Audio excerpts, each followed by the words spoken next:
Hello everybody and welcome back to another blind commentary of Overlord Season 3 Episode 4. As per usual, outro time is there if you really care about that, but yeah. So, it's been a while. It's been a long while since I did Overlord, huh? Um, yeah. I'm excited to see what will actually happen because I've been told that the season at the very least starts picking up after quite a few of the build-up episodes, so to say.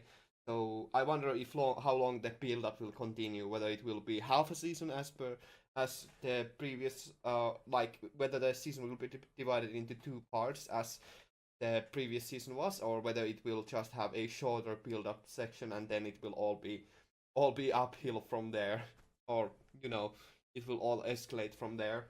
I wonder, but let us just continue with or start with the episode proper.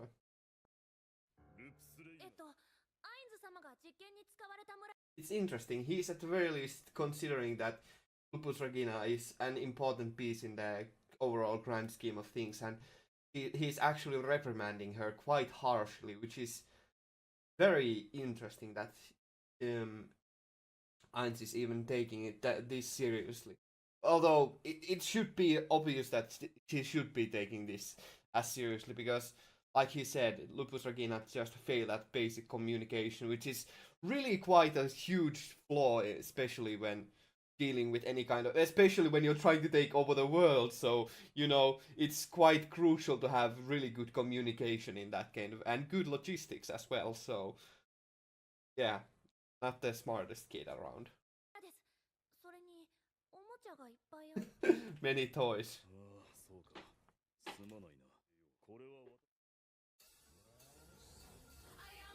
Interesting. So Ainz actually like deflected all of the blame to himself instead of Lupus because he kind of like thinks so highly of all of his subjects. That is actually a very interesting part of being a leader. That he instead of completely just blaming Lupus, he just deflected the blame onto himself. So that is really kind of an interesting aspect of him. I must say it's rather pretty cool. I must.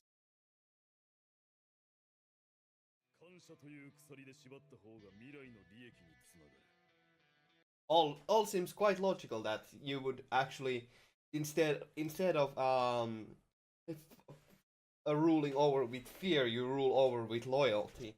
It makes sense that loyal subjects are yours for life, whereas fearful subjects are yours only for the time being, only until they find a way to escape or find a way to revolt, which is unlikely in this case, but it's better to rule with loyalty instead of with fear. That is pretty crucial for a good leader. So, yeah, it's clever. So many little things. There's a lot of little details in this show that are just showcase Ainz's ability as a leader.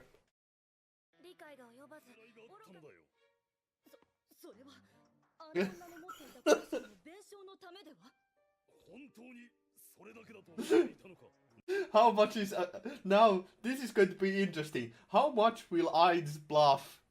Like, what kind of bullshit can he will he throw out of his ass to make it seem like, yes, it was all according to Keikaku? Will be interesting.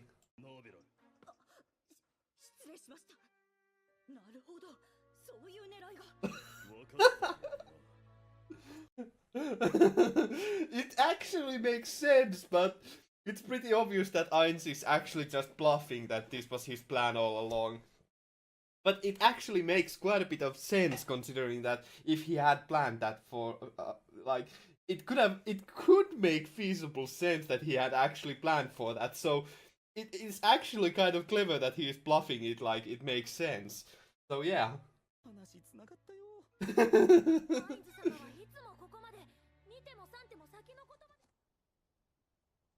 Okay. Okay.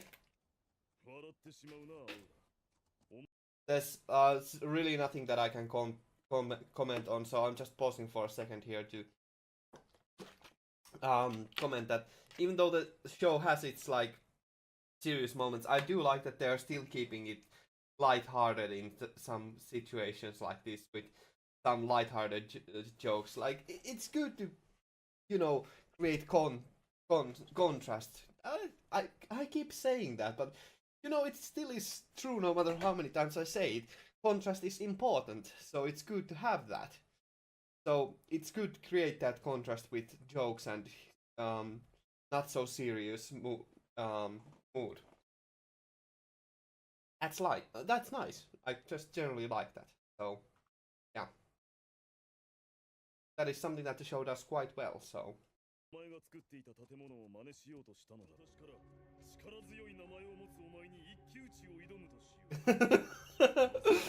I'm just actually challenging him to a duel. This is going to be a curb stomp. Holy hell! This is gonna be interesting to see how. Um, this is gonna be interesting to see how exactly this will pan out because we all know how this will go out. We all know what will happen. There's no chance for that creature, but how exactly will Ainz beat him? So that is going to be. 怖くて逃げたりはしないよな。面白い。料理のメニューですか。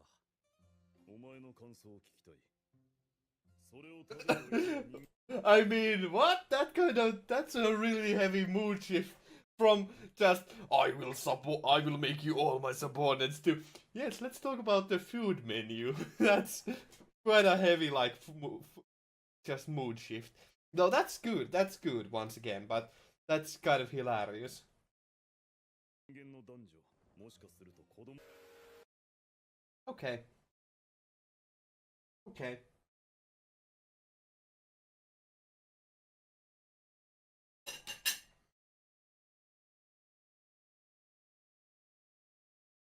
So, we actually got to see the Demon Snake and the Giant of the West and East and whatever they were.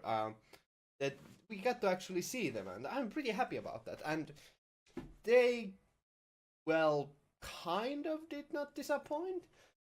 Although it's kind of also, they were kind of pathetically weak, but that's to be expected, honestly, so it's not too surprising, honestly. But yeah, they are generally that was quite a nice little episode.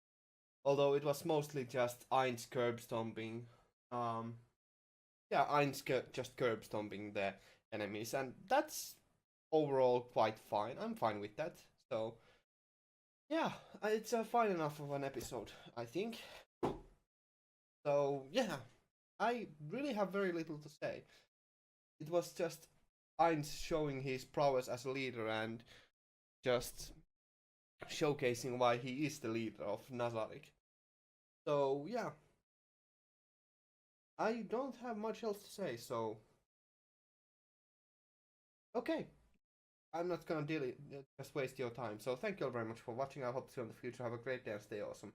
Genmu out. Thank you all very much for watching.